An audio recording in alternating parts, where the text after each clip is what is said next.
করেছিল দেশে। আমার মনে হয় কেবলমাত্র তারা নিজেদের ব্যবসা এবং লুটপাট করার জন্য আমাদের সামনে বলেছিল বাংলাদেশের তারা উন্নয়ন করতে চায়। তারা কি উন্নয়ন করেছে আমরা এবং এই বাংলাদেশের মানুষ দেখেছে। 2008 সালের নির্বাচনের পরে সর্বপ্রথম তারা পিলখানা হত্যাকাণ্ডের মাধ্যমে সেদিন 73 জন মানুষকে হত্যা করেছিল, যার মধ্যে 57 জন ছিল আমার বাংলাদেশের সবচেয়ে দেশপ্রেমিক সেনাবাহিনীর সন্তান।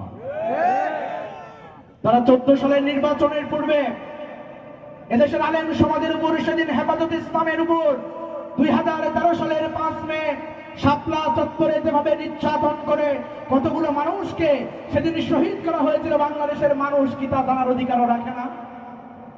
সেদিন নির্যাতন করে নিষ্পেষণ করে আমাদের আলেম সমাজের মেরুদণ্ড ভেঙে ফেলা হয়েছিল, কিন্তু দুঃখজনক সেই আলেম সমাজ আজ পর্যন্ত ঐক্যবদ্ধ হতে পারল না। আমরা যদি বলি এই 14 সালের নির্বাচন